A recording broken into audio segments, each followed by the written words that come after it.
VTV Variety Television.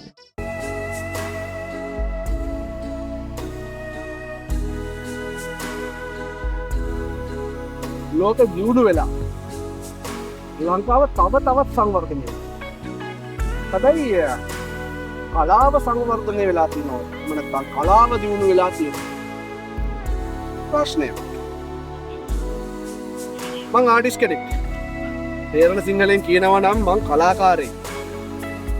හැබැයි මට කිසිම වෘත්තීයමය භාවයක් නැහැ. කියන්නේ මට කිසිම ඔපචුනිටි එකක් නැහැ. මේක විතරද මේ ලෝකෙ තියෙන එකම ප්‍රශ්නේ.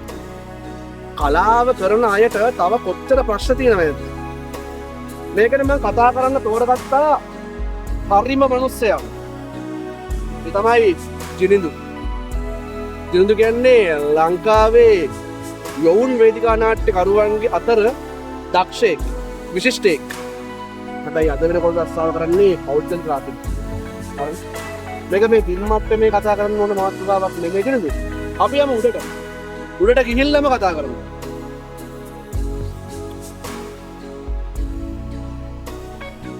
ජිනිඳු දැන් මේ බරපතල ප්‍රශ්නයක් මම ඔයාලට ඉදිරිපත් කළා. මේ පලාපක වෘත්තීය විභාගයක් ලංකාවට තියෙනවද කියලා. මොකක්ද ඒකට උත්තරේ? මම හිතන්නේ ඒක හොඳ උත්තරයක් දෙන්න හොඳ අවසක් මේක. මගේ හැකියාව ඉවර කලියුලිය ගෙදර යන බෙන්න තමයි ඉතින් කතා කරනකොට. ඉතින් හැබැයි වෘත්තීය කවක් දෙන්න. මම ඉගෙනගත්ත දෙම්පරේක.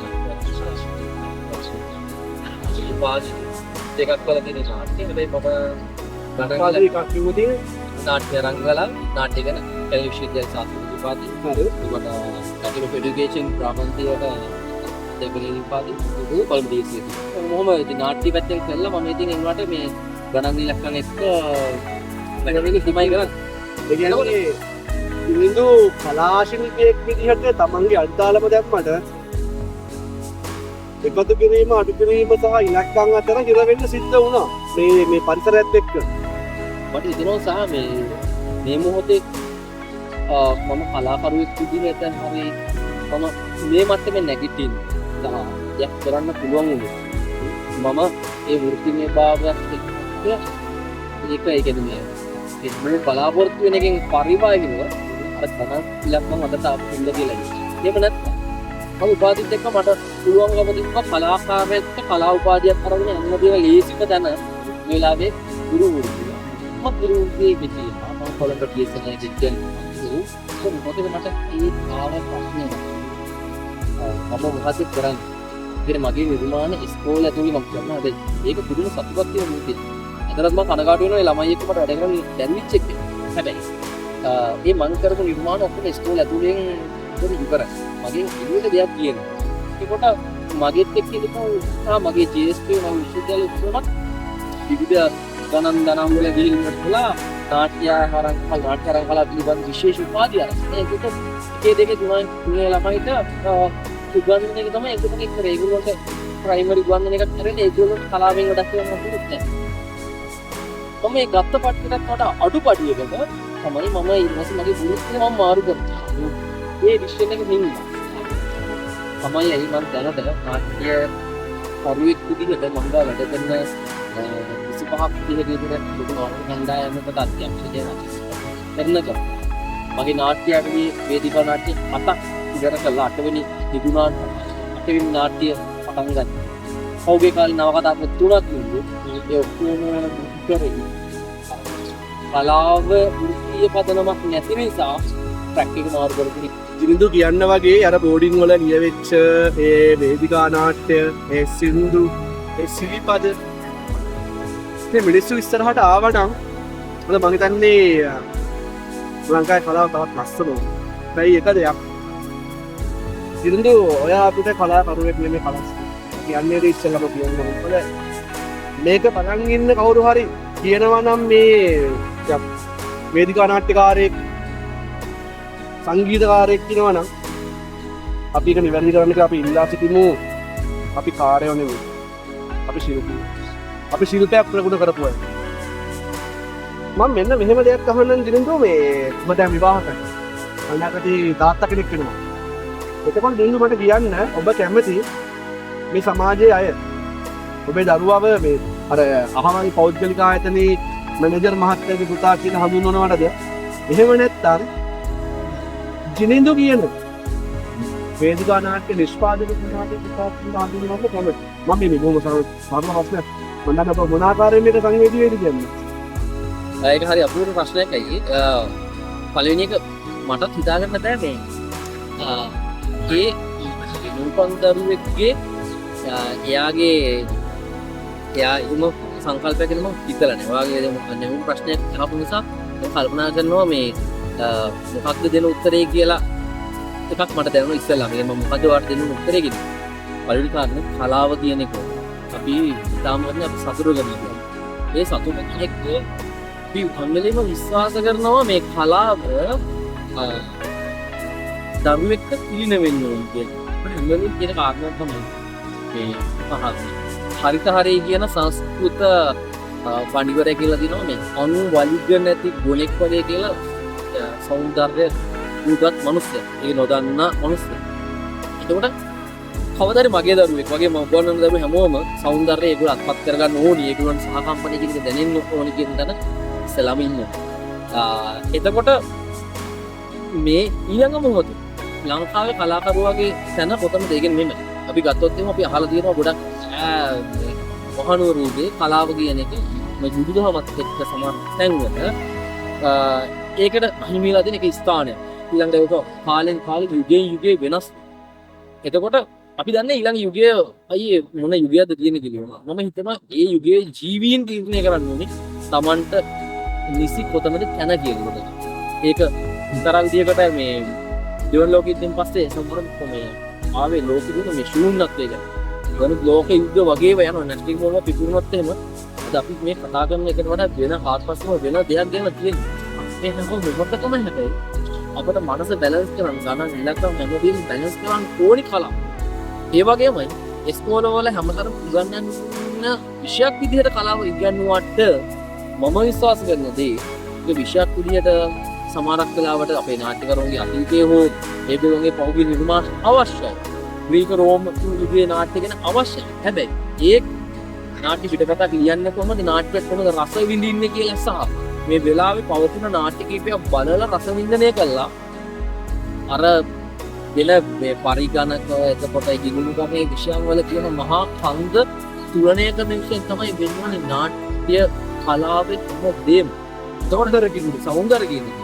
එතකොට මගේ දරුවත් අනාගතේ බිහි වෙන ඒ මගේ දරුවෙක් විදිහට එහෙම මේ දරුවත් මම අවංකවම කවුරුද විශ්වාස කරන්නේ නාට්‍යකරුවෙක් හරි.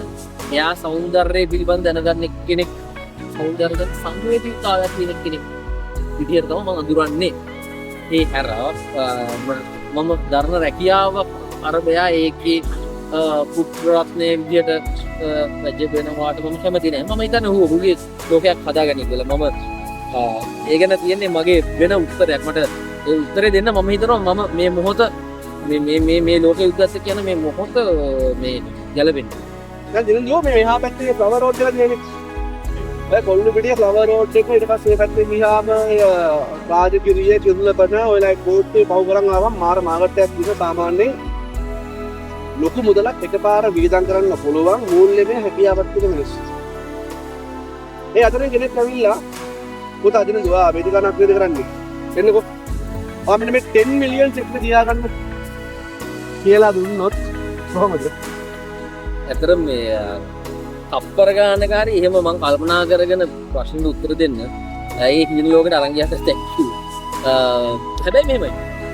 ඒක හීනයක් කියන එක ඇත්තටම හීනයක් තමයි අපිට. ඒ වුණාට ඒක හීනයක් කරලා තියෙන්නේ මට හිතෙනවා අපේ බලධාරීන් සහ සමහරක්ද කියලා. හේතුව හරක්ද?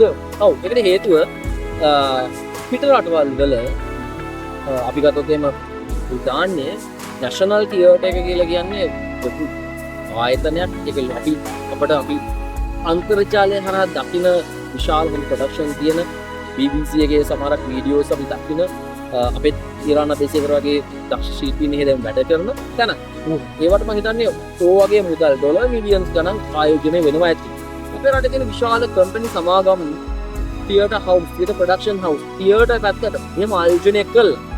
එහෙම ඒ කියන්නේ මේක ලාභ කියන සමාජයන් එහෙම ලොකු ප්‍රොඩක්ෂන් කරන්න. අන්න දිනව නෙළුම් පොකුණ රඟහල්. ඒකේ මොනවා හරි එහෙම තියටර් වැඩක් කරන්න. ඒවට ඒ පැත්තට ඉන්නේ නැති ඇයි? එතකොට එහෙම චෙක් ලියවෙන්න තිබුණා කලින් තිබ්බන. මම දැන් ආයිත් වෙනවා. එච්චර චෙක් එක නෙවෙයි. ඊට වඩා තව අඩු චෙක් ටිකක් තිබ්බත් ඇති අපේ ඉන්න දක්ෂ විශ්වාස කරන්නේ. සෞන්දර්ය විශ්වවිද්‍යාලයේ දිවිවන උපාධිධාරීන් ගොඩ. කැලණි විශ්වවිද්‍යාලයේ ශ්‍රීපාද මණ්ඩපේ. තව නාට්‍ය කාරණ කලාව පැත්තටම පේරාදෙණිය සහ මම හිතන්නේ ජයවර්ධන පුරා. ලංකාවෙන් එච්චර විද්‍යාර්ථීන් බිහි වෙනකොට කලාවට අපි පෞද්ගලික ආධුර අපිට අමතක කරන්න බෑ. ඒ වගේම බිහි වෙන දක්ෂ බිහි වෙන ඒගොල්ලන්ට ඒ කියන්නේ අපි කියමු බිස්නස් එක පටන් ගන්න මූලික ප්‍රාග්ධනය මොකක් හරි බිස්නේ චිත්‍රපටයක් කරන්න. එයාගේ මියුසික් කරනවා නම් සින්දුවක් කරන්න. නාට්‍යයක් කරන්න. ඒවට ඔය එනවනේ. පොඩි ගණන් වල. කලාවන්ටි ගොඩ ලොකු කරනකොට. ඇයි ඒගොල්ලන්ට අර ව්‍යාපාරයක් කරන්න ව්‍යාපාරයකට ණය දෙනවා වගේ පොලිය නැතුව ණයක් දෙන්න පුළුවන්. නැත්නම් මුදලක් දෙන්න පුළුවන් ෆන්ඩ් එකක්. එහෙම දෙයක් නැත්නම් එහෙම ෆන්ඩ්ස් දෙනවනම් මම හරි අපි තවදියක් අපි දුප්පත් රටක් විදිහට අපිට ඔක්කොම කරන්න බෑ කියු. ඔය එක්කෝ හොඳ ප්‍රොපෝසල් එකක් දෙන. හොඳ ව්‍යාපෘතියක් සකසලා දෙන විද්‍යාර්ථයෙක් නික්මෙනකොට ඒගොල්ලෝ 100කට 50කට හරි එහෙම දෙන්න පුළුවන් නේද? අයියේ මේ කලාව මෙහෙම නෙවෙයි තියෙන්නේ. මං හිතන්නේ අර අපි මූලිකව මහපු අර වෘත්තීය කලාකරුවාගේ භූමිකාව කියන එක තිබුණා ඉස්සරහට තියෙනවා. දැන් මම මෙන්න මෙහෙම දෙයක් කියන්නම්. දැන් ඔබ ඔය කියන කාරණාව අනුව ගත්තොත් ඉන්දිරින්දෝ මේ අද වෙනකොට පුතා චෙක් එකක් දෙන්න නෙමෙයි. සර් කීයක් හරි දෙන්න කියන මට්ටමට අද කලා ශිල්පියා පත් වෙලා තියෙනවා. නමුත් ඉන්දු අද වර්තමානයේ වෙනකොට මේ ඉන්නවා මහගෙදර පිරිසක්. මේ මහගෙදර ඉන්න සමහරු කෙනා අපි ව්‍යවසායකත්වයේ තුලින් රාජ්‍යයක් බිහි කරන්න ඕනේ. තවත් සමහරු කියනවා නෑ අපි ආර්ථිකමය රාජ්‍යයක් බිහි කරන්න ඕනේ. හැබැයි මේ කිසි කෙනෙක් කියන්නේ කලාකාමී කලාවට ලැබි සෞන්දර්යාත්මක රාජ්‍යයක් බිහි වෙන්න ඕනේ කියලා. ඇයි එහෙම වෙලා තියෙන්නේ ඔයාගේ මොණෙන් මම මට ඔය 1948 වල අයියා කිව්ව රාජ්‍ය පිළිබඳ සංකල්පය එයි වෙන්නේ නැත්තේ හැමෝම ඒක ඡන්දයට හරි මොන හරි බලමාරුවට පොඩි පෙන්නනවා මෙන්න මෙහෙම එකක් කියලා ඉවර වෙලා නේ තිබ්බේ මෙච්චර කාලයක් මං හිතන්නේ පවතින ආණ්ඩු වෙන්නේ නැති පැවතිච්ච ආණ්ඩු වෙන්නේ නැති ඒ කවුරුත් කැමති නෑ අර පොදු ජන මිනිස්සයා බිම ඉන්න මිනිහා පොඩ්ඩක් මොලයක් තියෙන මිනිහෙක් වෙනවට දෙයක් හිතන්න පතන්න පුළුවන් දෙයක් වෙනවට කැමති කියන්නේ නැහැ කියලා මම හිතනවා.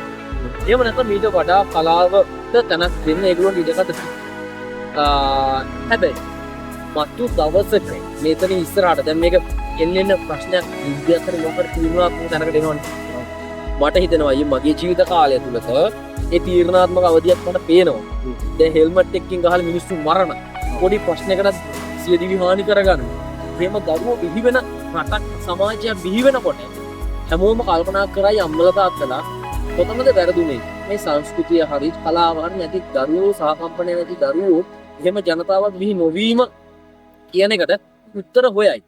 මගේ අඳුරන සමහරක් මගෙත් එක්ක වැඩ කරන යාළුවෝ අහනවා තමන්ගේ දරුවෝ මල්ලි හොඳ චිත්‍රමන්දියක් නැත්නම් කොහෙද තියෙන්නේ මේ මොන හරි සින්දුවක් කියන තැනක් කියලා ඉවර වෙලා තරුණ උගත් අම්මලා තාත්තලා හොයනවා කියලා ඉවරලා මට දැනෙනවා. මොකද මම කලාවට යම් තරමේ සම්බන්ධයක් තියෙන නිසා මගෙන් අහනවා වෙන්න පුළුවන්. එතකොට ඒ අවශ්‍යතාවයේ ඒ මට්ටමින් ඇවිල්ලා රාජ්‍යයට බලපෑම් කරන මට්ටමක් එයි. එහෙම නැත්නම් අපට සිද්ධ වෙන අපේ අම්මලා තාත්තලා අපේ පරම්පරාවේ අම්මලා තාත්තලාට තමන්ගේ දරුවන්ගේ පාන්සලට අත තියන්න එක්කෝ ඒගොල්ලෝ සීදිවි හානි කරගන්න. ඒක රිසර්ච් එක මම දැක්කා. මේ මොහොතේ 2000 අවසන් දශකයේ විච්ච මරණවලින් 30 ගානක් මරලා තියෙන්නේ සමීපද මේක. ඒ කියන්නේ පිරිමි ස්වාම පුරුෂයව අම්මා දරුවෝ අම්මලා තාත්තලා වගේ ප්‍රශ්නයක් දරා ගැනීමට හැකියාවක් නොමැතිවම. තමයි සහකම්පනයක් නැති දරුවෝ කියන එක මාර ඛේදවාසි. දැන් ඔය යුද්ධ කියන කාරණාව ආවට පස්සේ මට මතක් වෙන්නේ පහුගිය කොරෝනා සිටුේෂන් එක, විශ්වාස සිටුේෂන් එක, ඊට පස්සේ අපි දන්නවා ආර්ථික මේ අර්බුදයක් තිබ්බලට ඒ අපි මේ ඉන්න තැන ගොඩක් කට්ටිය නෑවා. රයිට්? එහෙම ඉතිහාසයක් තියෙද්දි මට ඉස්සෙල්ලම මතක් වුණේ ඔය කවුරු කොහොම මොන විදිහට ප්‍රශ්න වලට කතා බහ කරත් කලාව තමයි දෙනින්දෝ මේ ඉස්සෙල්ලාම මැරුණේ. ඉස්සෙල්ලාම එක්තැන් වුණේ. ඉස්සෙල්ලාම අකර්මණ්‍ය වුණේ. අපේ හංසභාගයට පැරලා ඉස්සුනේ. ඇයි එහෙම වෙන්නේ? ඇයි මොනවාරි ප්‍රශ්නකට ඉස්සෙල්ලාම මේ එන්ටර්ටේන්මන්ට් ඇන්ඩ් ආර්ට් කියන දේ ඩවුන් යනවා. කලාව තමයි ඇත්තරම මැරෙන්නේ. ඒකට හේතුව පැති දෙකකින් මම ඒ කියන්නේ. එකක් මූල්‍ය විදිහට ගත්තොත් එහෙම මිනිස්සු අතරින් ඉස්සලාම කණ්ඩ බොණ්ඩ තියෙන දේවල් වලට වඩා බලන්න ඒ වගේ කියන කාරණා. එතකොට ටක් ගාලා අතෑරෙන්නේ ඒ දේවල්. ඊළඟට වෘත්තීයක් විදිහට වෘත්තීය කලාකරුවෝ නැති නිසා ඒගොල්ලොන්ට ආණ්ඩුවක් වෙන රටවල් වල වගේ බලාගන්න ඒගොල්ලොන්ට බලාගන්න තැන් නැති නිසා ඒගොල්ලොන්ට ලොකු විස්්‍රාම් වැටුපක් නැති නිසා ඒගොල්ලොන්ට බෙහෙත් ගන්න ලෙඩ වුණාම බලාගන්න කෙනෙක් නැති නිසා එහෙම දෙයක් ලංකාව වගේ රටක තියෙන හින්දා මේගොල්ලෝ හරි අසරණ භාවයට පත් වෙනවා කලාකරන. ඒ වගේම ඒගොල්ලොන්ට අර වෙන කාට වුණත් හම්බුණාට මොන හරි රිකවර් කරන්න ලෝන් හැමදේම ඒ කිසිම දෙයක් හම්බෙන්නේ නැහැ කලාකරන. ඒ නිසා ඒක නියය ඒක හරි ඛේදවාචකයි. එහෙනම් ෆිල්ම් එකේ ස්ටේජ් එකේ නෙමෙයි ඇත්තටම කලාව රජ කරන දවසක අපි ආයි හම්බ වෙමු. ජැක්ස්